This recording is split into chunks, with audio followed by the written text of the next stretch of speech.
Lost media is one of the most interesting things about the internet. Something that you see every day on your screen. Gone. Vanished off the internet. Lost media refers to any piece of media that is either thought to be completely destroyed or that no known copies can be located. Now I'm sure we've all heard of lost media somewhere, whether it be from lost movies or music, but a lesser talk type of lost media, video games, is slowly becoming more popular online, which is why today we will be covering video game lost media.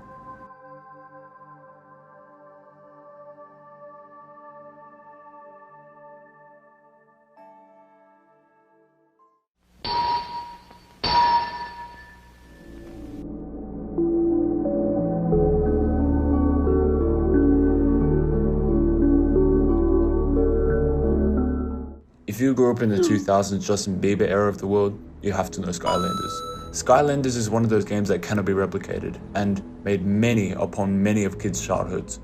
If for some reason you don't know what Skylanders is, how? Skylanders is a toy-to-life action adventure puzzle video game. It's known for its physical figures that you can place on a portal that sends the characters to play in a game. The original game Spyro's Adventure was made for PS3 and Xbox 360. Not only was this big at the time, but it also stirred up a swarm of other similar games like Disney Infinity, which... Skylanders brought the genre of video games to the mainstream and made it one of the best-selling video game franchises. This led to multiple sequels and games, starting with Spyro's Adventure up until the final game, Imaginators, in 2016. During this period, there were hits and there was flops. And the flops were mostly the mobile games. And that's not to say they weren't popular, they still had their fan base. But if you wanted to play one of these games now, you'd be granted very little access. The hype for the series slowly diminished with the games not being as good as they used to be, or not keeping up to the modern game standards. The series was dying. This led to many of the lesser known mobile games such as Skylanders Cloud Patrol or Lost Islands to be shut down, completely taken off mobile devices. These mobile games have more of a fun, fast-paced, arcade theme, compared to the more action puzzle theme of the main console series. But nonetheless, these games are quite hard to come across. Unless you can find ports or special files online, these games are considered lost media.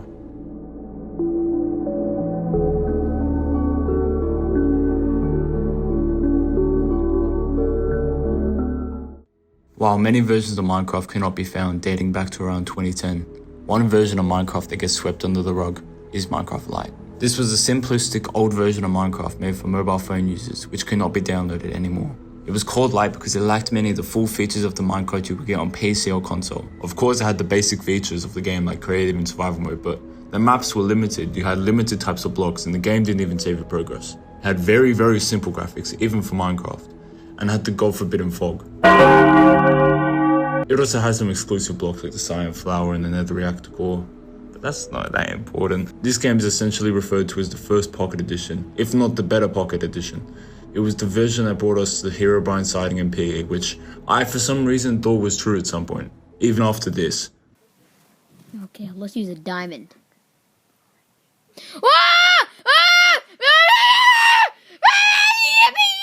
Lite was released in 2011, following the wave of popularity the official game gained in that time. It lasted 3 years before being taken off phones in 2014. Many people wonder why it was removed, but what people don't realize was that Lite was made to promote the full game. Sort of like a demo of the full game. The Lite version wouldn't convince someone to purchase the game. It would more than likely push them away from it. The choppy gameplay, bad graphics, and the limited functionality of the game doesn't make Minecraft out as good as it actually is.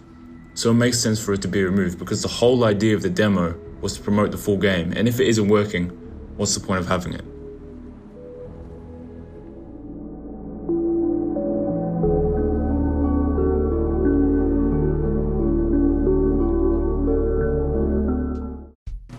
Before anyone says anything, I know it's not completely lost media, but it's still quite rare to come across.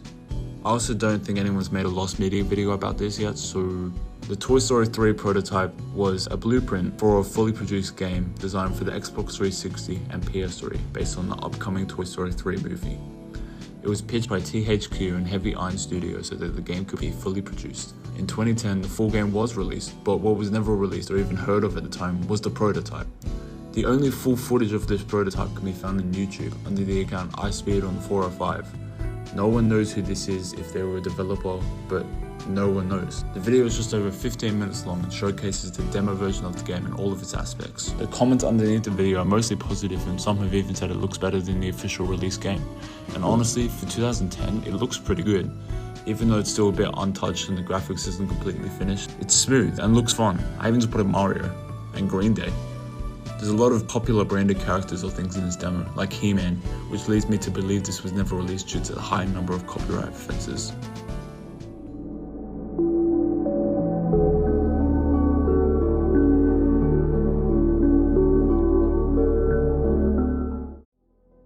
I'm pretty sure no one would have expected a flash browser horror game from 2008 made by Doritos. Yes, Doritos to be on here. Hotel 626 is an infamous 2000s horror game made for marketing Doritos. I don't know how the two go hand in hand, but obviously work because the game gained quite a fan base. Back in its prime days, you had big channels like PewDiePie playing it before it was eventually wiped off the internet.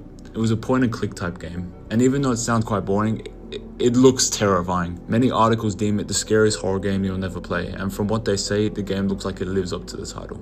As for the gameplay itself then, you're initially faced with a demonic maid hiding in a bathroom. She can only be escaped by flashing your camera in her face, but you can only do that by finding her in the dark first. Listening through your headphones while she whispers weird nonsense to herself to get a feel for where she is.